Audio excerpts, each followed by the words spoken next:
Pernah kepikiran nggak sih, gimana cara kita melihat masa depan itu justru bisa ngebentuk kita yang sekarang ini? Nah, kali ini kita akan coba kupas sebuah konsep spiritual yang kuat banget tentang dua jalan hidup yang ternyata cuma ditentukan oleh satu hal, cara kita memandang waktu. Oke, coba kita mulai dengan pertanyaan ini ya. Jawab jujur dalam hati. Apakah Anda hidup seolah-olah waktu Anda itu nggak ada habisnya? Karena cara kita menjawab ini itu nentuin banyak banget hal loh dalam hidup kita. Jadi, sumber yang kita bedah kali ini tuh nyajiin dua pola pikir yang kontras banget. Di satu sisi ada yang namanya panjang angan-angan. Keyakinan kalau kita ini punya waktu yang gak terbatas. Di sisi lain ada kesadaran penuh kalau hidup ini ada batasnya. Nah, yang paling menarik apa? Dua-duanya ini sama-sama kuat. Sama-sama ngebentuk semua tindakan kita. Tapi, ujungnya, tujuannya, wah, beda banget kayak langit dan bumi. Sekarang, yuk kita telusuri dulu jalan yang pertama ya. Sebut saja ini jalan kelupaan. Mari kita lihat, kenapa sih pola pikir yang disebut panjang angan-angan ini bisa bahaya banget?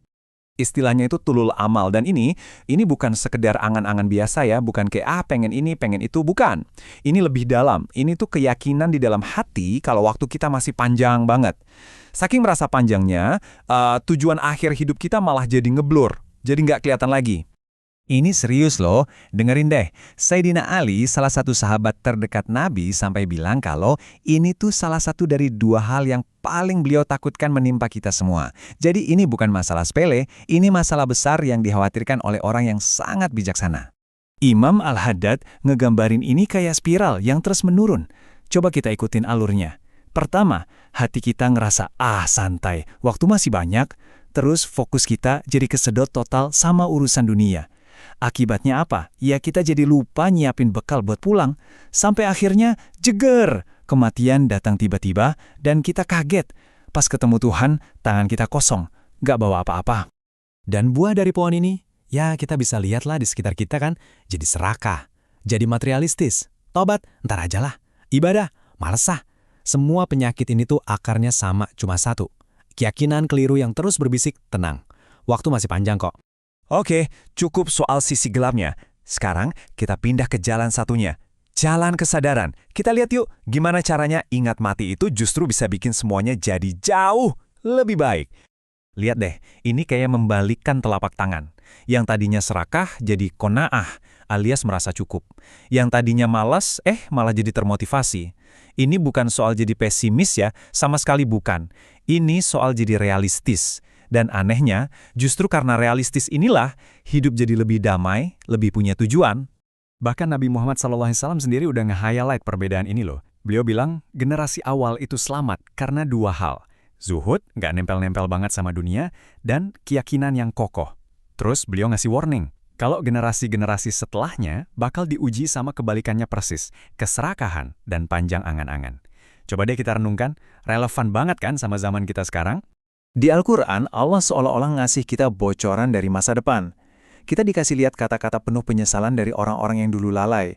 Ini kayak spoiler, tapi tujuannya baik, supaya kita nggak perlu ngucapin kalimat yang sama nanti. Permintaan buat kesempatan kedua ini diulang-ulang di Quran. Dan ini penting. Tujuannya itu bukan buat nakut-nakutin kita, justru sebaliknya. Menurut sumber, Allah ngasih tahu kita soal penyesalan ini sekarang selagi kita masih di sini, itu sebagai bentuk kasih sayangnya. Biar apa? Biar kita nggak usah ngerasain penyesalan itu nanti. Keren kan? Oke, terus gimana cara praktisnya? Nah, sumber kita ngasih contoh yang nyata banget, yang pasti pernah kita alami atau lihat, yaitu pas lagi sakit. Ini dia, sebuah mindset shift yang keren banget.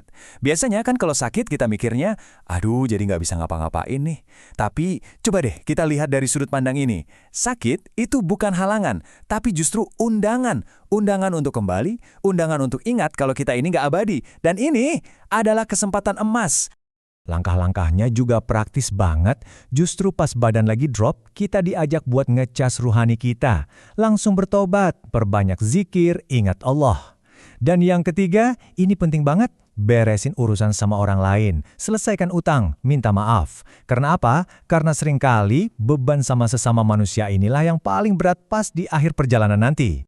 Nah, semua ini ngebawa kita ke satu titik, momen yang paling krusial dari semuanya, yaitu di akhir kehidupan, di mana apa yang ada di pikiran dan hati kita saat itu menentukan segalanya.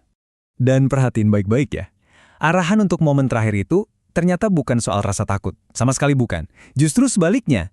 Ini tentang harapan, tentang husnuzon, berprasangka baik sama Allah. Bayangin, di momen yang paling genting itu, hati kita justru disuruh buat penuh sama harapan. Dan ada satu kisah nyata yang indah banget dari sumber kita yang benar-benar ngegambarin prinsip ini dengan sempurna.